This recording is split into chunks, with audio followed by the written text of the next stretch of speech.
দেশ বিদেশের ব্যবসা বাণিজ্য আর অর্থনীতির সব খবর নিয়ে আমন্ত্রণ ফ্যালকন বিজনেস রিপোর্টে।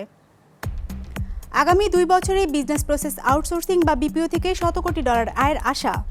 বিজনেস প্রসেস আউটসোর্সিং বা বিপিওর কাজে বড় ধরনের দক্ষতার ঘাটতি রয়েছে দেশীয় কর্মীদের, পাঠ্যক্রমে পরিবর্তনে জোর। চাহিদার সাথে পাল্লা দিয়ে নিরাপদ ও মানসম্মত দুধ উৎপাদনে স্থানীয় ডেইরি খাতের প্রধান চ্যালেঞ্জ, সহায়তা দিতে আগ্রহী ড্যানিশ প্রতিষ্ঠান আরলা ফুডস। এমন সব খবর নিয়ে আমাদের আজকের আয়োজন। 2021 সালের মধ্যে বিজনেস প্রসেস আউটসোর্সিং বা বিপিও খাতে 1 লাখ তরুণের কর্মসংস্থান হবে আর রপ্তানি ছাড়াবে $100 কোটি। রোববার রাজধানীতে শুরু হওয়া চতুর্থ বিপিও সম্মেলনের উদ্বোধনী অনুষ্ঠানে এমন আশা প্রকাশ করেন প্রধানমন্ত্রীর তথ্য ও যোগাযোগ প্রযুক্তি বিষয়ক উপদেষ্টা সজীব ওয়াজেদ জয়, যা অর্জনে নিজেদের উদ্ভাবনী শক্তিকে কাজে লাগাতে প্রযুক্তি খাতের উদ্যোক্তাদের আহ্বান জানান তিনি। কল সেন্টারে বসে গ্রাহকদের তথ্য সেবা দিচ্ছেন তরুণরা, কেউ আবার করছেন ডাটা এন্ট্রি, আর্থিক বিশ্লেষণ সহ বিভিন্ন দাপ্তরিক সহযোগিতা, যার কোনোটি দেশি আবার কোনোটি বিদেশি প্রতিষ্ঠানের জন্য। এই খাতটি পরিচিত বিজনেস প্রসেস আউটসোর্সিং বা বিপিও নামে। বর্তমানে এই খাতের সাথে জড়িত প্রতিষ্ঠানের সংখ্যা 100 ছাড়িয়েছে, যার হাত ধরে বছরে আয় হচ্ছে $30 কোটি, যা 30 ভাগ হারে বাড়ছে প্রতি বছর। লন্ডনের, ইউরোপের অনেক বড় বড় প্রতিষ্ঠান তাদের সিকিউরিটি সার্ভিলেন্স, তাদের ডেটা এন্ট্রি, ডিজিটাল মার্কেটিং, এরকম বহু নতুন ইমার্জিং এরিয়াগুলোতে আমাদের তরুণরা তাদের সাফল্য এবং তাদের দক্ষতার, যোগ্যতার প্রমাণ তারা দিয়েছে। যদিও বিপিওর বিশ্ববাজারের আকার প্রায় $600 বিলিয়ন, যার বড় অংশ প্রতিবেশী দেশ ভারতের দখলে। আগামী 3 বছরের মধ্যে এই খাত থেকে $100 কোটি আয় করতে চায় বাংলাদেশও। তবে এর জন্য নিজস্ব উদ্ভাবনী শক্তিকে কাজে লাগাতে তরুণদের আহ্বান জানিয়েছেন প্রধানমন্ত্রীর তথ্য ও যোগাযোগ প্রযুক্তি বিষয়ক উপদেষ্টা বিপিও সামিটের উদ্বোধনী অনুষ্ঠানে। Our BPO industry, which was that by the year 2021 they would have $1 billion in exports. My message to our BPO industry is find your own niches, find your own innovations, find new technologies. Don't imitate, innovate. শুধু রপ্তানি আয় বৃদ্ধিই নয়, সরকারের আশা চতুর্থ শিল্প বিপ্লবের challenge মোকাবেলায় সামনের দিনে কর্মসংস্থানের বড় ক্ষেত্র হয়ে উঠবে বিপিও খাত। আশা 2021 সালের মধ্যে 1 লাখ কর্মসংস্থান সৃষ্টি হবে শুধু বিপিওতে। প্রযুক্তির সাথে পেশাকে সম্পৃক্ত করে কর্মসংস্থানের ব্যবস্থা করা, সেই জায়গাটাতে আমরা এখনো চ্যালেঞ্জের মুখে আছি। ফলে আমাদেরকে নিঃসন্দেহে এই নতুন যে পথ, সেই পথকে নিজেদের আয়ত্ত করার বিষয় হয়ে দাঁড়িয়েছে। সেই কারণেই বিপিও আমাদের জন্য একটি গুরুত্বপূর্ণ ভূমিকা পালন করে। IT sector, and especially the BPO sector, has become one of the key drivers, and I hope in the future will be one of the key drivers of new jobs, new technology jobs for the youth. সেই লক্ষ্যে রাজধানীর সোনারগাঁ হোটেলে শুরু হওয়া 2 দিনব্যাপী BPO সম্মেলনে 12টি seminar অনুষ্ঠিত হবে, যেখানে অংশ নেবেন দেশি বিদেশি শতাধিক বক্তা। শাহাদাত হোসাইন, বিজনেস রিপোর্ট, মাছরাঙা টেলিভিশন। বিজনেস প্রসেস আউটসোর্সিং বা বিপিও খাতে প্রায় 50,000 তরুণ-তরুণী কাজ করছে। সেবা ও আর্থিক খাতকে বিপিওর আওতায় আনা গেলে আরও প্রায় 40,000 লোকের কাজের সুযোগ তৈরি হবে দেশে। আর আন্তর্জাতিক বাজার ধরতে পারলে যা কয়েক লাখে পৌঁছানোর সুযোগ রয়েছে। কিন্তু এ খাতের জন্য দক্ষ জনশক্তির ঘাটতি থাকার কারণে সে বাজার ধরা কঠিন হয়ে পড়বে বলে মনে করছেন বিশ্লেষকরা। ডেটা এন্ট্রি, কাস্টমার সার্ভিস থেকে শুরু করে তথ্য বিশ্লেষণের মতো কাজে জনবলের প্রয়োজনীয়তা বাড়ছে দিনকে দিন। হিসেব বলছে দেশে বর্তমানে 50,000-এর মতো তরুণ তরুণী নিয়োজিত রয়েছে এই পেশায়। আর্থিক ও নাগরিক সেবা খাতগুলোকে বিজনেস প্রসেস আউটসোর্সিং বা বিপিওর আওতায় আনলে সেখানে আরও প্রায় 40,000 লোকের কাজের সুযোগ হবে। আর আন্তর্জাতিক বাজার ধরতে পারলে যা লাখ ছাড়িয়ে যাবে।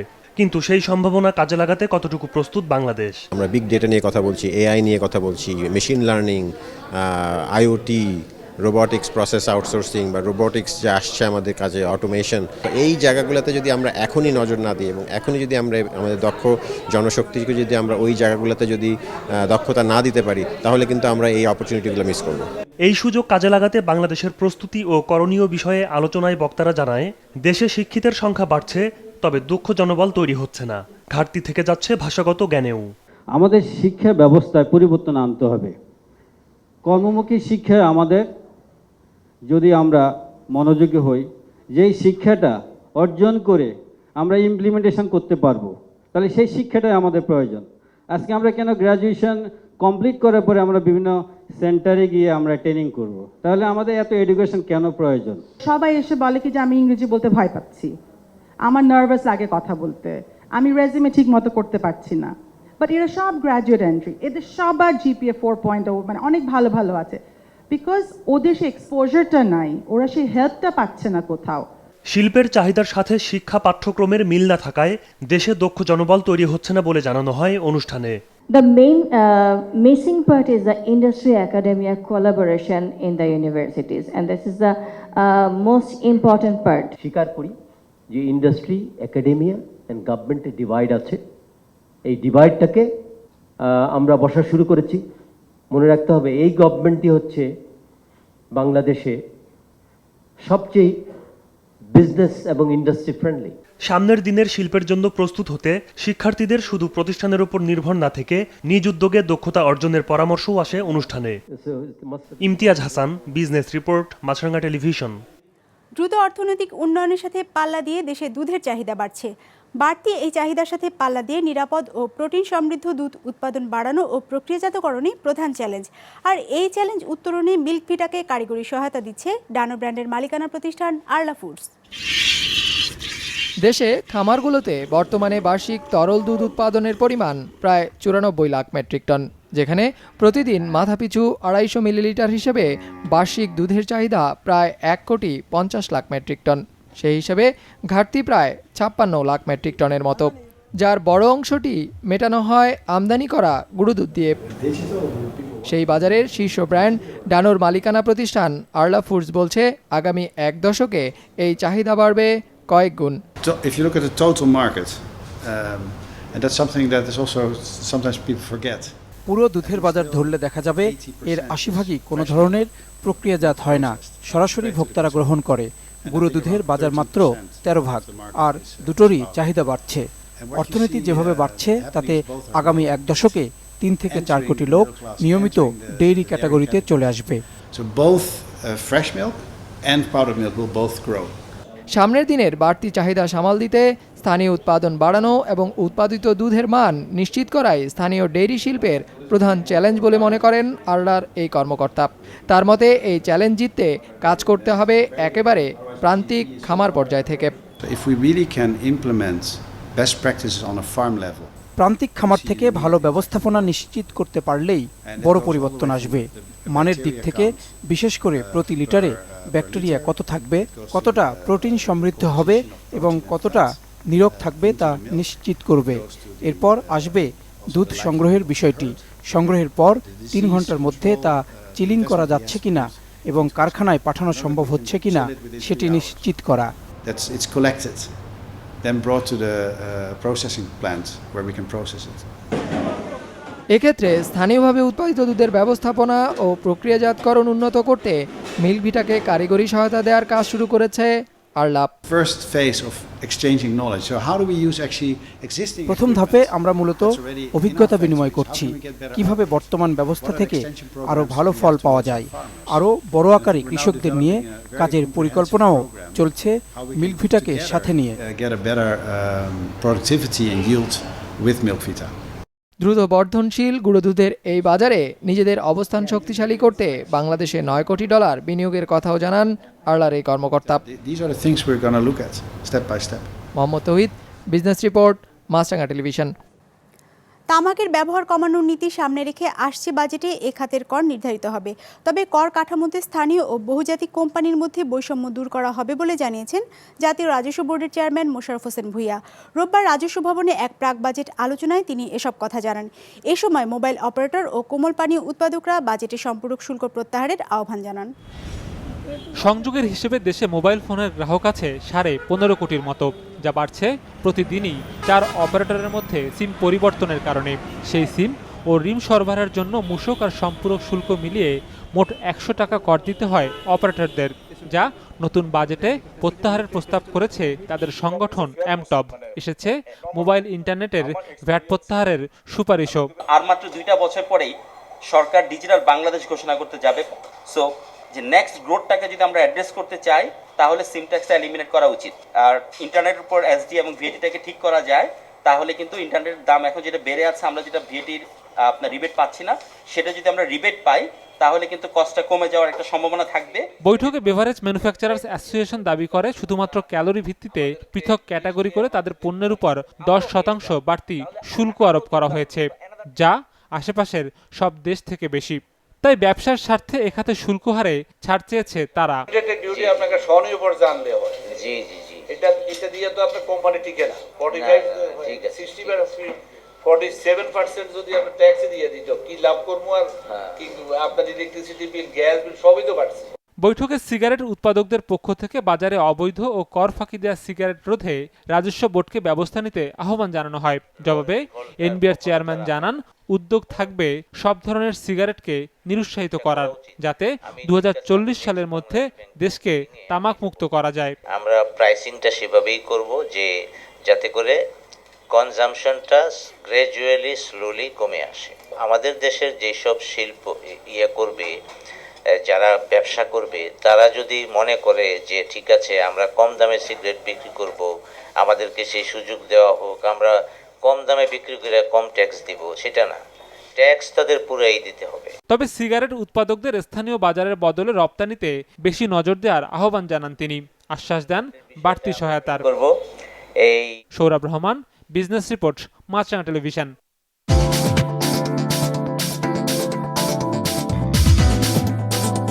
সপ্তাহের প্রথম কার্যদিবসের লেনদেনে সূচক সামান্য বেড়েছে ঢাকার শেয়ার বাজারে। সার্বিক সূচক ডিএসইএক্স 2 পয়েন্ট বেড়ে দাঁড়িয়েছে 5323-এ।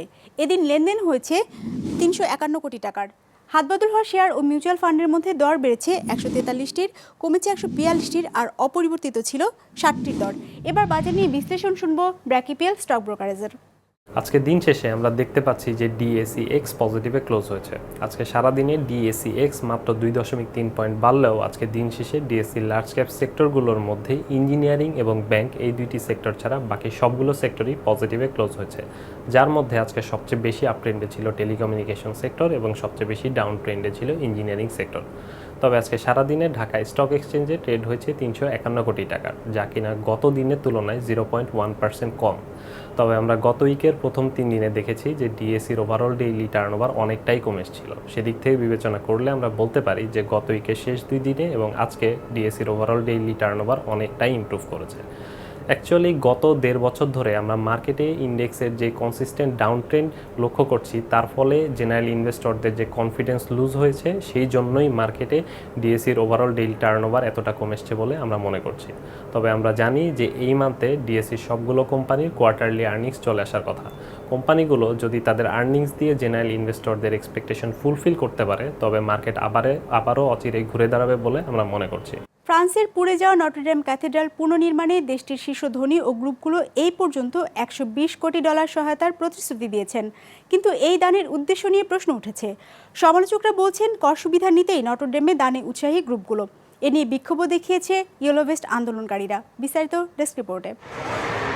ফরাসি ঐতিহ্যের অন্যতম নিদর্শন নটরডেম ক্যাথেড্রাল পুড়ে যাবার পর ঘোষণা আসে পুনর্নির্মাণের। ব্যয় নির্বাহে জাতীয় তহবিল গঠনের ডাক দেয় সরকার, যাতে সাড়া দিয়ে মাত্র 2 দিনে দেশটির শীর্ষ ধনী আর ব্যবসায়িক গ্রুপগুলো $120 কোটি যোগান দেওয়ার ঘোষণা দেয়। স্বল্প সময়ে ধনীদের বিশাল অঙ্কের এই সহায়তার প্রতিশ্রুতি ফ্রান্সে জন্ম দিয়েছে নতুন বিতর্কের। সমালোচকরা বলছেন নটরডেম গির্জা পুনর্নির্মাণে অর্থায়নের মূল উদ্দেশ্য কর অব্যাহতি পাওয়া, কেননা দেশটির আইন অনুযায়ী এ ধরনের তহবিলে দান করলে 66% পর্যন্ত কর অব্যাহতি পাওয়ার সুযোগ রয়েছে। এটা পরিষ্কার যে মানুষের হাতে অনেক টাকা আছে এবং প্রথমেই যে চিন্তাটা মাথায় আসে তা হলো এই দানে বড় অঙ্কের কর অব্যাহতির সুযোগ আছে। অর্থাৎ কেউ যখন বড় অঙ্কের টাকা দেবে সে 66% পর্যন্ত কর ছাড় পাবে। তার মানে জনগণের তহবিল ক্ষতিগ্রস্ত হবে। এই তহবিলে এককভাবে $22 কোটি বেশি অর্থ দেওয়ার প্রতিশ্রুতি দেয় বিখ্যাত ফ্যাশন ব্র্যান্ড লুই ভুটনের মালিকানা প্রতিষ্ঠান LVMH। যদিও এমন দাবি প্রত্যাখ্যান করে তারা বলছে কর ছাড় পেতে এই অর্থ দেওয়া হয়নি, এখানে জাতীয় স্বার্থ প্রাধান্য পেয়েছে। আমরা জাতীয় স্বার্থে কাজ করছি। দুর্ভাগ্যজনক হলো এই কাজের জন্য প্রশংসা করার পরিবর্তে আমাদের উদ্দেশ্য নিয়ে প্রশ্ন তোলা হচ্ছে, এমনকি দেশের বাইরেও আমাদের উদ্দেশ্যকে প্রশ্নবিদ্ধ করা হচ্ছে। এটা খুবই দুঃখজনক এবং হতাশার। একইভাবে এই দান থেকে কর সুবিধা না নেওয়ার ঘোষণা দিয়েছে গুচি ও সেন্ট লরেনের মালিকানা প্রতিষ্ঠান কেরিং গ্রুপও। এমন ঘোষণা দিয়েছে আরও বেশ কয়েকটি প্রতিষ্ঠানও, যেটিকে স্বাগত জানিয়েছে ফরাসি প্রেসিডেন্ট অফিসও। কয়েকটি বড় কোম্পানি এবং ফাউন্ডেশন ঘোষণা দিয়েছে যে এই অর্থায়নের বিপরীতে তারা কোনো কর অব্যাহতি চান না। আমার মনে হয় এটা খুবই গুরুত্বপূর্ণ যে এই জায়গার বিষয়ে তারা সত্যি উদ্বিগ্ন, অর্থের বিষয়ে নয়। কেউ প্রচারণা কিংবা টাকা বানানোর চিন্তা করছেন না। এমন ঘোষণায়ও বিতর্ক থামেনি, বরং আরেকটু বেড়েছে। দেশটির শ্রমিক ইউনিয়নগুলো বলছে, বড় এসব গ্রুপের হাতে বিপুল অর্থ থাকলেও তারা কর্মীদের বেতন বাড়াতে কখনো আগ্রহ দেখায়নি। দেশে অনেক টাকা আছে, এখানে অনেক শীর্ষ ধনী আছে যাদের অনেক টাকা আছে। এক ক্লিকে যারা 100 মিলিয়ন 200 মিলিয়ন ইউরো খরচ করতে পারে। এটা প্রমাণ করে যে এদেশের সমতার অভাব রয়েছে, যা আমরা সবসময়ই বলে এসেছি। আমার জানার ইচ্ছে ওইসব প্রতিষ্ঠানের কর্মীদের অবস্থা কেমন, যেসব প্রতিষ্ঠানের সিইওরা বলে আমাদের অনেক খরচ, বেতন বাড়ানোর টাকা নেই। এর সাথে সহমত জানিয়ে ফ্রান্সের ইউলোভেস্ট আন্দোলনকারীরা প্যারিসে র্যালি করেছে শনিবার, যার মূল সুর ছিল সবই নটরডেমের জন্য, দরিদ্রদের জন্য কিছুই নেই, আমরা সবাই ক্যাথেড্রাল। বিজনেস রিপোর্ট, মাছরাঙা টেলিভিশন। আমাদের যে কোনো পর্ব নিজেদের সুবিধাজনক সময় দেখতে সাবস্ক্রাইব করুন বিজনেস রিপোর্টের অফিসিয়াল ইউটিউব চ্যানেল। ফেসবুক পেজে লাইক দিয়ে আপডেট থাকুন ব্যবসা বাণিজ্যের আলোচিত সব ঘটনা সম্পর্কে। আর আপনাদের মতামত জানান ইনবক্সে। আজ এটুকুই, বিদায় নিচ্ছি, ভালো থাকবেন।